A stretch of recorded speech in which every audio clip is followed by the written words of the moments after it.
This is episode 22 of On the DOT, your go-to source for information about the Indiana Department of Transportation. Every month we take you on a deep dive into the inner workings of the agency, and we answer your burning questions about roads, bridges, and everything in between. On this month's episode, we're speaking to Phil Ivey about the science of winter weather. Enjoy the conversation on the DOT. Phil Ivey, he is the Vincennes District Sub-District Manager. But I wanted to kind of give you an opportunity, Phil, to kind of go into your background because while you do serve on, a district, sub-district level, you have a lot of experience statewide as well, right? Yes, I've had the opportunity to serve 4.5 years as the statewide snow and ice coordinator, and it was quite an opportunity to see the whole state and how the different operations go from north to south to east to west. So what exactly did you do in that role? I always knew you, when I first got to INDOT, you were in that role, and I always kind of knew you as the weather guru because you'd send out the weather reports and you were monitoring storms and forecasts and things like that. I feel like that was kind of like your call to action, I guess. I don't know how I want to say that, but at that time, whenever I took that position, our technology had not improved or became what it is today, to where we had that access to statewide connection of the weather, the trucks, the winter operations, and all the different things connected. And so I was tasked at trying to put something together that involved everyone and kept everyone up to speed of where we were at and what was coming and what was expecting and how we were going to combat it.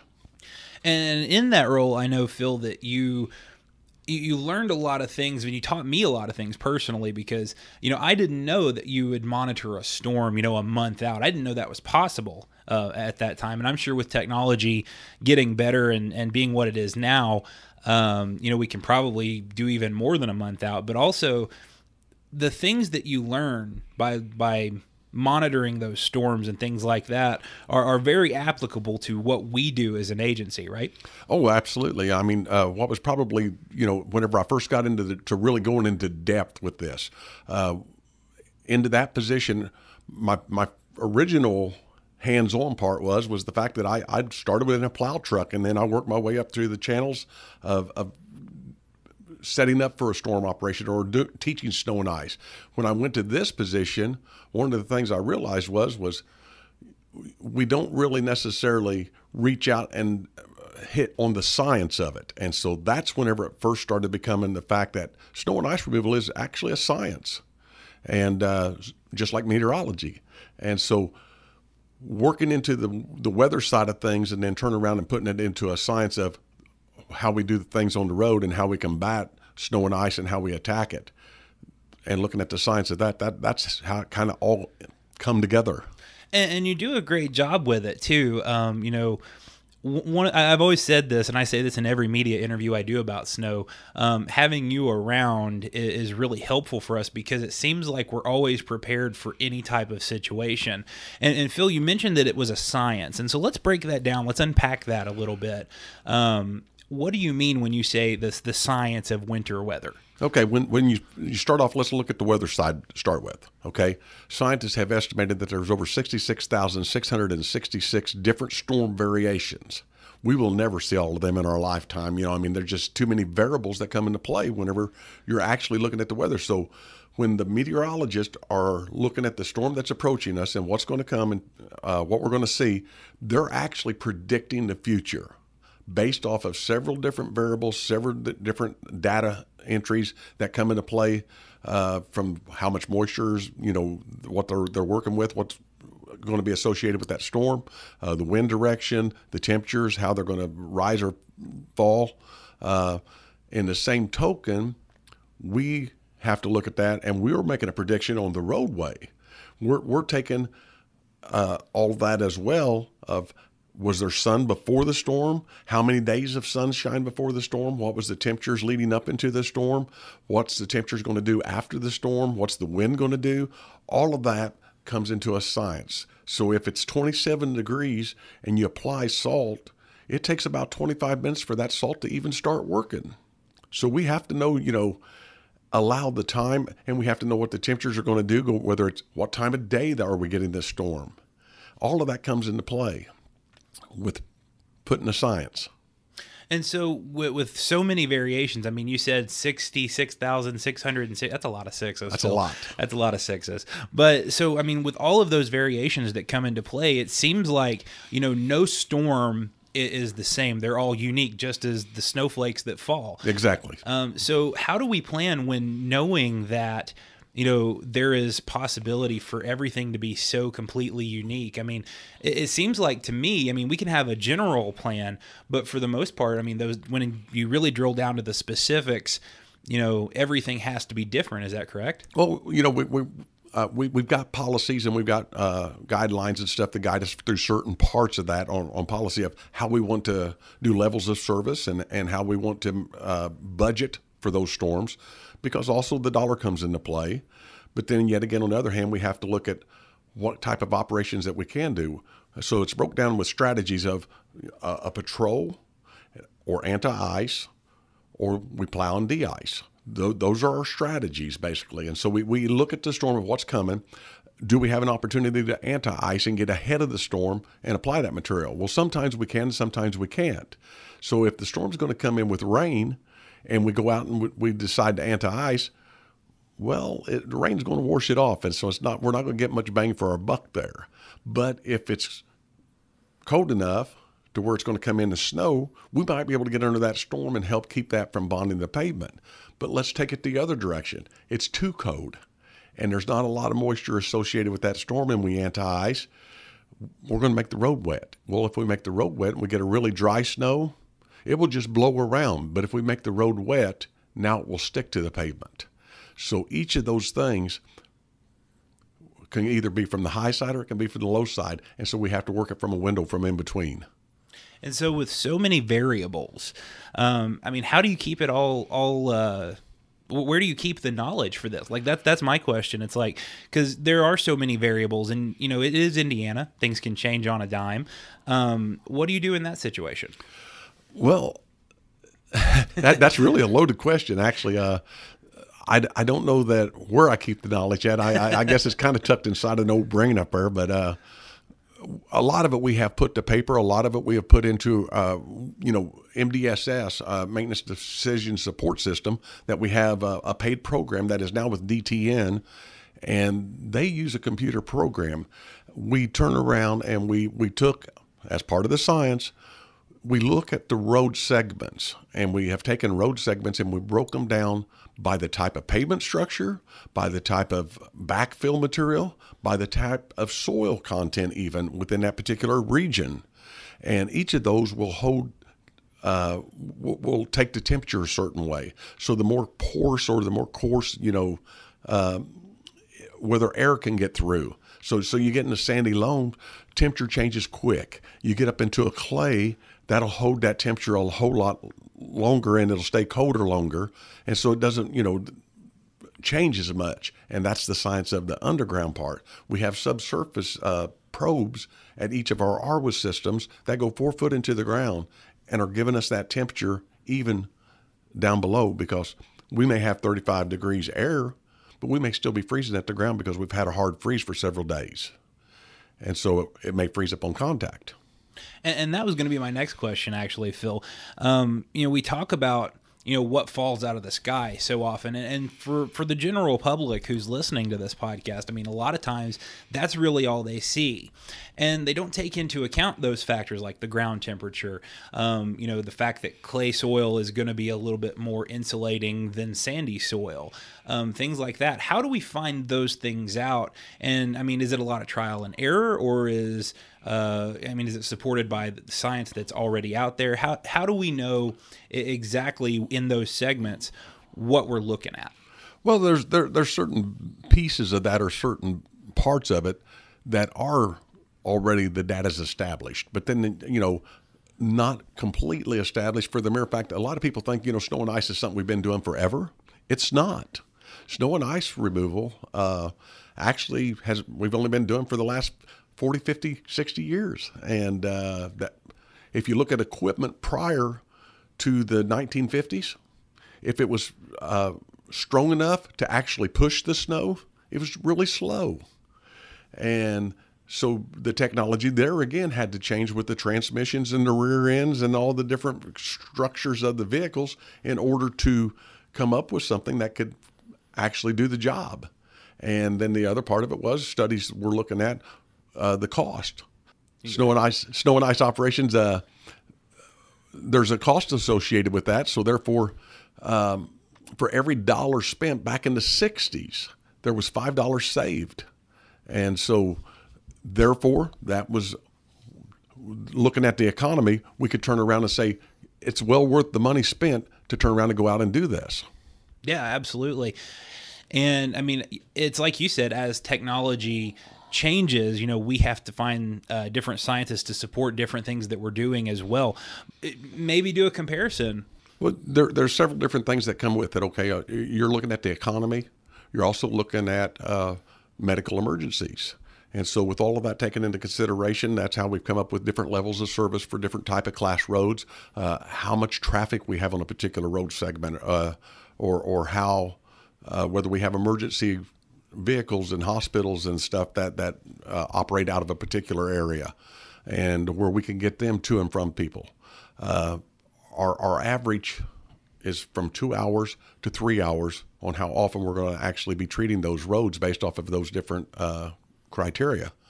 And each of those comes into play on our decision making as well, of how we're going to come up with the strategy of what we're going to do for that particular storm. So what I'm hearing, Phil, is we've got cost, we've got materials, we've got science, and all of that is something that we take into consideration when we start to work toward fighting a coming system. And we'll talk a little bit more about how we plan for these systems in our next segment. Also, there's a lot more to it that the public doesn't see, and we'll talk again more about that in the next segment. We'll be right back with Phil with more on the DOT. Hands-free is now the law in Indiana. That means you can't have a mobile device in your hand while driving. Help make Indiana roads safer. Learn about the new law at handsfreeindiana.com. Did you know that Indiana is the crossroads of America for railroads, too? Our Rail Programs Office conducts around 1,500 rail crossing inspections every year to make sure conditions and signage meet federal and state requirements. To learn more, visit multimodal.indot.in.gov. We're more than just Hoosier Roads. This is Sergeant Todd Ringel with Indiana State Police. According to the National Highway Traffic Safety Administration, distracted driving claims thousands of lives every year. Many drivers use their cell phones while driving. That creates an enormous potential for fatalities and injuries on our roadways. Distracted driving is any activity that diverts your attention from driving, including talking or texting on your phone. You cannot drive safely unless the task of driving has your full attention. You can help us reduce crashes by putting down your cell phone, avoiding all other distractions, and just drive. Welcome back to On the DOT. Sitting here with Phil Ivey. He is the Vincennes Subdistrict Manager, but also doubles as our INDOT Weather Guru. That's what I'm going to call you. I called the last guy the Bridge Guru. Now I'm going to call you the Weather Guru. We have a lot of really smart people at INDOT who know a lot more about what they're talking about than I do, and Phil is one of those people when it comes to winter weather. And so, Phil, last segment we talked about some of the science behind what we do. Let's talk about the tools we use, because science is one thing and understanding what's coming, that's one thing, but putting it into practice is another. And I know that we have all kinds of different, I don't want to say weapons, we'll call them tools, but we have tools in our belt that help us more efficiently put that science into practice. One thing I want to talk about specifically is our brine. And I know that that's kind of an interesting science all in itself. Is we make our own brine.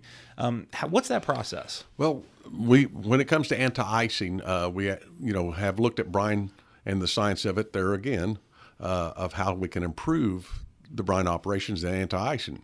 So when you first look at that, you have to look at what type of weather you're going to get. Is it beneficial? Is it a time that you can anti-ice? And we have to look at the science of that with the dew points and what have you, to where we can understand whether it's a good tool to use at that time. So once we make that decision that we're going to use the brine, we can go out 72 hours in advance of a storm and apply that brine. So a lot of times you may see people out there with the sunshine, nice bright sunshiny day, no weather to speak of, and we're putting this down on the pavement. That's to help us because we've got so much territory to cover. We have to have time to do that ahead of the storm. So we're going out ahead and we're putting this down. That gets us under the storm, gives us an opportunity, especially like for frost. Even it may not be a storm, it may be a frost situation. So we're trying to get ahead of that. But we also have found that there's times that, salt only works down to -6 degrees below zero, but it's only cost effective down to about 15 degrees. Once you get down to that 15 degrees, it works so slow that it doesn't necessarily help us. Well, we also have a product now called Beat Heat that we are using that is has a blend of chlorides with it that we can actually mix that with brine, and now we can still get some benefits down to around zero. And so that gives us an opportunity to even go for those colder temperatures.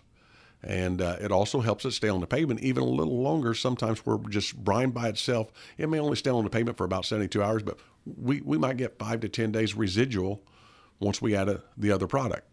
And so let's unpack the residual part of that, because I think a lot of people listening to this podcast have probably looked at roads and said, well, we haven't put any down, but you talk about residual. If we don't have rain, if we don't have weather that would wash that off the roadways, residual, it's kind of a blessing in disguise, right? Oh, absolutely. It'll stay there again based on traffic. Traffic can wear it off after a certain amount of time as well. Without the rain. So, I mean, either a moisture source or traffic in itself will take that down. But we also have that residual from previous storms. We may have been out with a storm to where we've put a lot of material down onto the pavement, and we will get a residual from that as well. And that becomes a form of anti-icing. So one storm we may anti-ice for, but then we had the storm itself, and then got another storm coming down the road. We may not anti-ice because we already have that residual already there left over from treating the pavement from the previous storm. And so that's kind of what I wanted to talk about too. You kind of led me into my next question. Let's talk about a situation where maybe it isn't as appropriate to anti-ice beforehand. And also another question that I have, and so this is a twofer, Phil. Okay.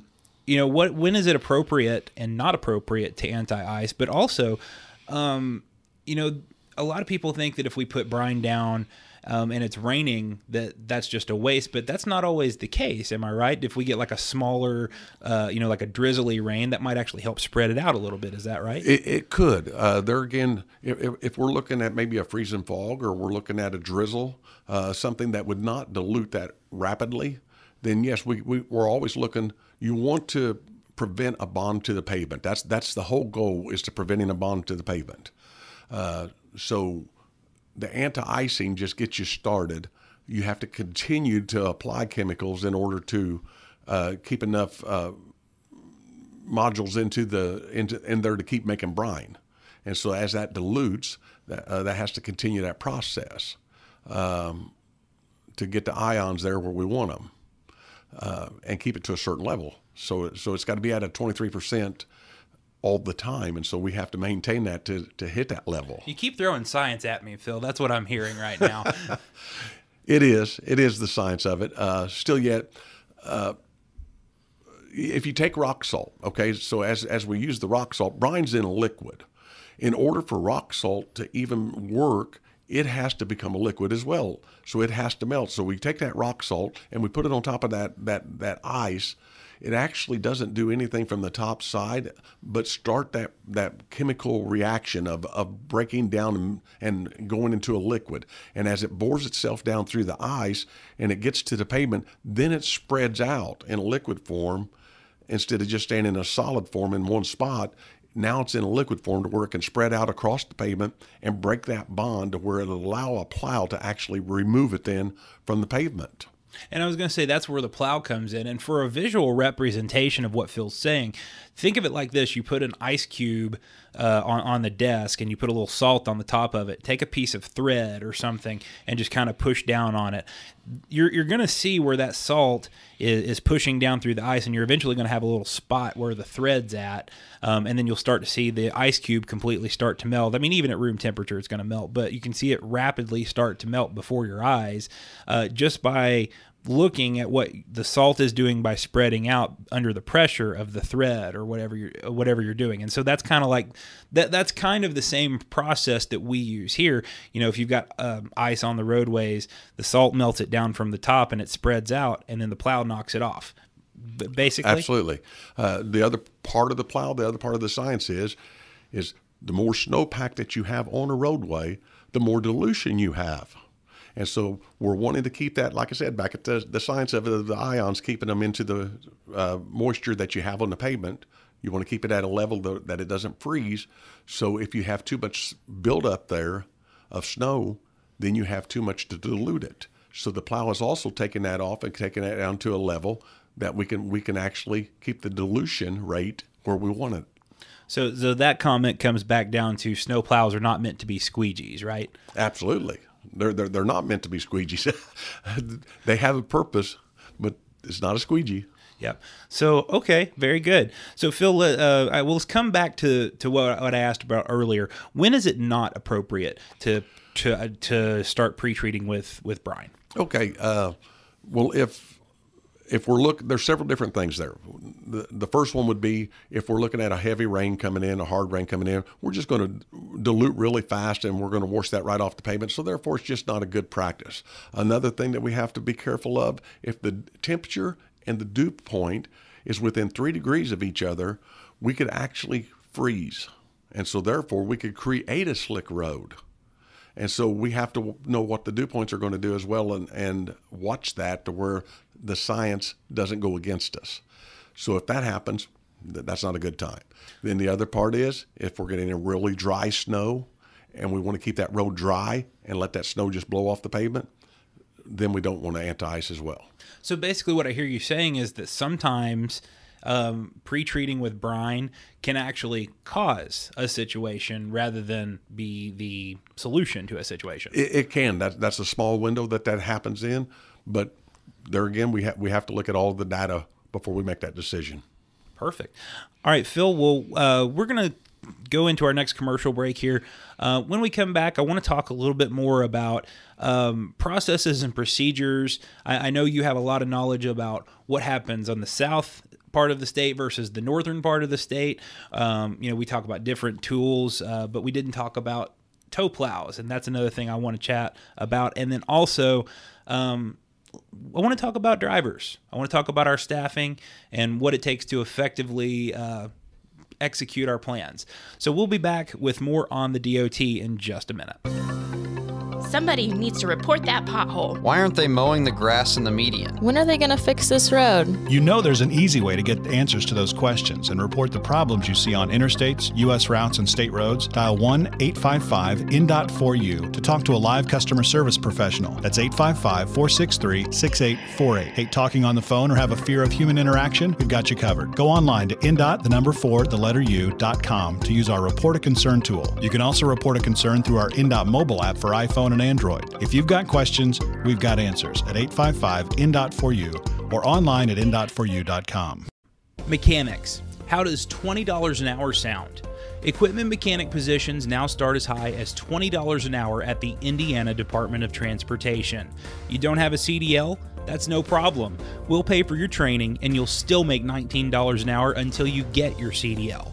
There's never been a better time than right now to start your career at INDOT. Go to INDOTjobs.com or text INDOT Careers to 468-311 to apply now. Did you know that INDOT also has an eye on the sky? INDOT inspects nearly 120 aviation facilities in Indiana, including seaplane bases and heliports. To learn more about these and other multimodal programs, go to multimodal.indot.in.gov. We're more than just Hoosier Roads. Welcome back. Our final segment of On the DOT. Sitting here with Phil Ivey. He is the Vincennes Sub-District Manager. And we've had a lot of really good conversation, Phil, about the science of winter weather. We touched briefly on some of the tools. Of course, we all know that there are snow plows, and we use brine. And you mentioned the chemicals we use. And for the record, may I say they are environmentally friendly. That is something I always like to mention because it is, it's part of our mission. We want to make sure that our assets are taken care of, and in order to do that, we got to take care of the environment around it, right? Absolutely. Yeah. So, but one thing we didn't talk about is the tow plow, and I think it ties into the conversation about the differences between winter weather in the northern part of the state versus winter weather in the southern part of the state. So let's talk a little bit about those two topics and kind of marry them together, if you will. Okay. Indiana adopted the use of tow plows going back about 10 years now. And as we brought tow plows into the state, we started off pretty much statewide. Up to this point now, we're pretty much more concentrating on the northern part of the state with the tow plow use.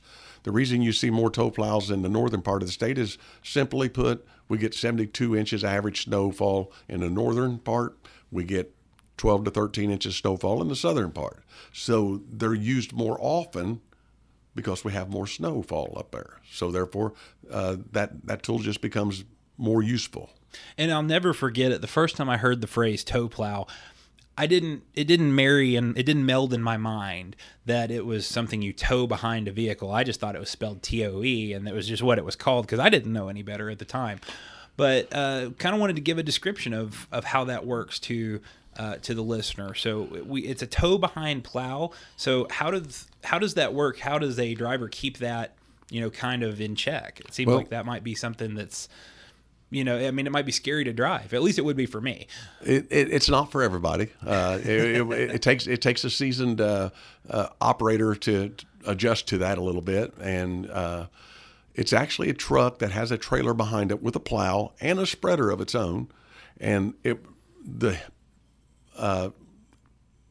actually moves over into the next lane and has a hitch on it that allows it to maneuver over into the other lane. Yeah, so basically what you're saying is it does 2 lanes at a time, or in some cases, I know they make them, they're bigger than that. They can do 2 or 3 lanes at a time, right? Well, you can put a wing on a truck as well, a wing plow, but you can only use one tow plow with a particular truck. But you can add a wing plow that turns around and goes to the opposite side of the truck and allows it to clean even more. And see, I'm learning right here on the DOT as well, same as everybody listening.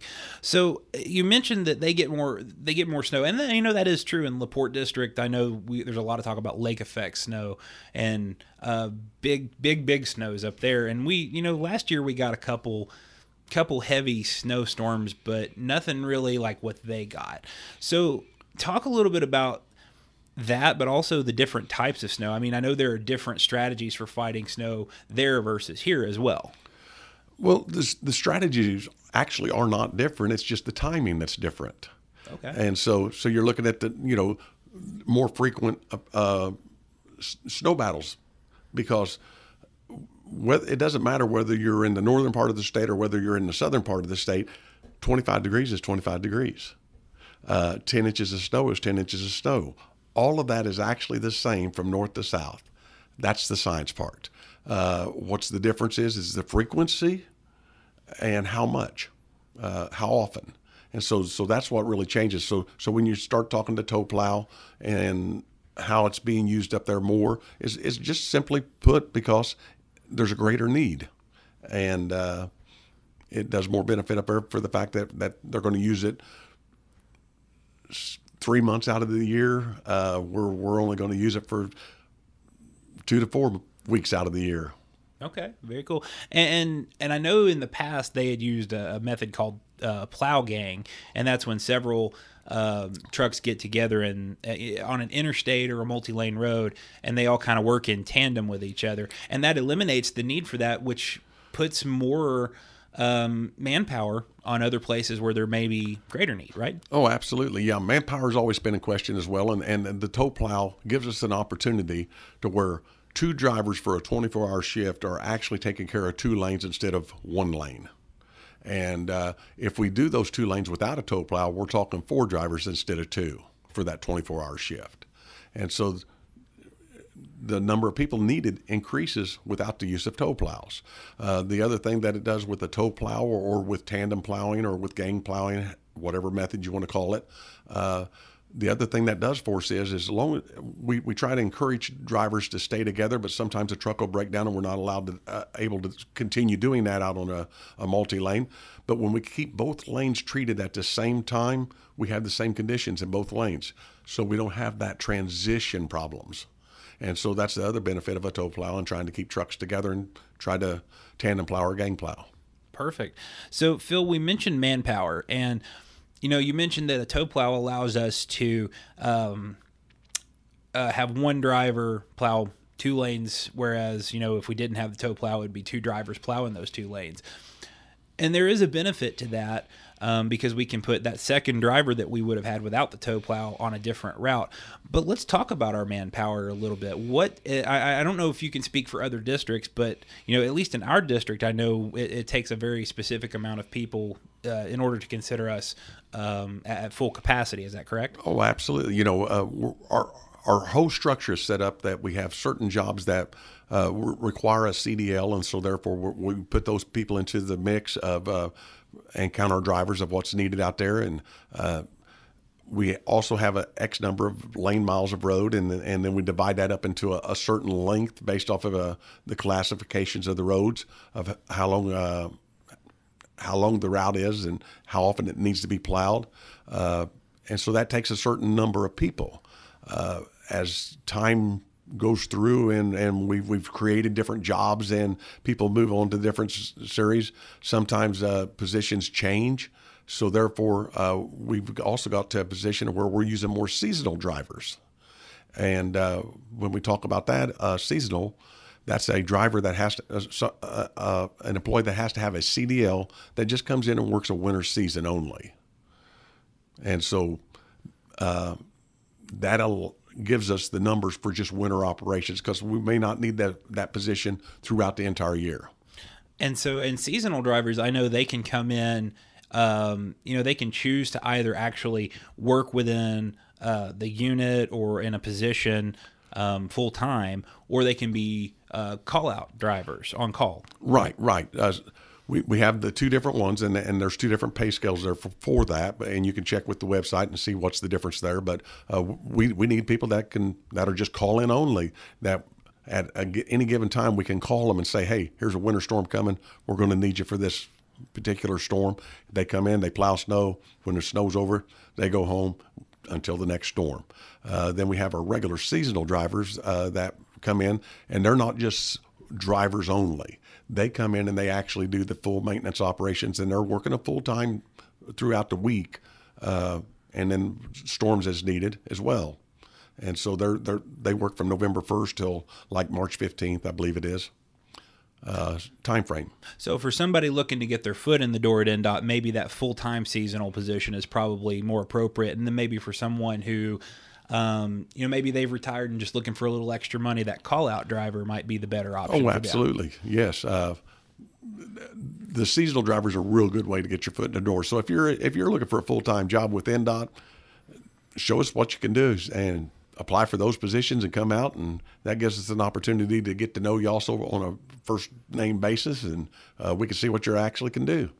And for the record, we did talk about this a couple episodes back with Angela Rosa, and you can get all the information about applying in the description of that episode, or you can go to indot.in.gov or workforindiana.com. You can find all of kinds of information on those websites. But we did recently change for our full-time people, our non-seasonals. We've recently changed the pay scale, made that a little bit more competitive, and I know that's worked out tremendously in lots of different places in the state. So just wanted to make a shameless plug for that. If you're interested in working for INDOT this winter, give that seasonal position a try, and if you like it, there may be an opportunity for you to work full-time, and we are competitive. $19 an hour without a CDL and $20 with, right? Correct. So, All right. Well, Phil, we are actually out of time, and this has been so informative because a lot of people don't think about the science behind the winter weather. And I wanted to give you a plug as well. I know here in the next little bit, you're going to speak to the National Weather Service about this very topic. And again, very informative. It helps a lot of people understand exactly what we're working on, what we're doing behind the scenes. And it is not just, go out there with a plow and throw the snow off the roads. So thank you for all the work that you're doing and the help that you're giving to us and to the general public to educate us about what's going on. Thank you. Appreciate it. And also one more shameless plug for Phil. He was recently inducted into a Music Hall of Fame here in Indiana. Can you talk just a minute about that? The Wabash Valley musicians had created a Wabash Valley Musicians Hall of Fame, and it covers a region of about 6 counties. And whenever these musicians actually put this together, the whole concept was not only just to recognize musicians for their years of service, but they do it as a fundraiser. And they take the money that they raise and they give it to schools and organizations to help underprivileged kids and help music programs within those schools. So it's a really good deal, win-win.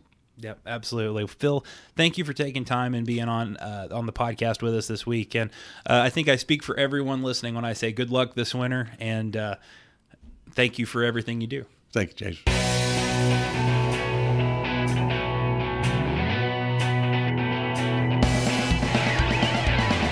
This has been On the DOT, a production of the Indiana Department of Transportation. For more information, you can visit our website at indot.in.gov. For the latest in road conditions or to submit a concern, download our INDOT mobile app for Apple and Android devices. You can also report your concerns at indot4u.com or by calling 1-855-INDOT4U.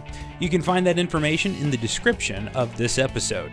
Full episode videos of On the DOT are available by searching INDOT on YouTube. You can also follow INDOT and its districts on all major social media platforms. If you like the show, subscribe and rate us on your favorite podcast platform. Thanks for listening, and be sure to join us next month for On the DOT.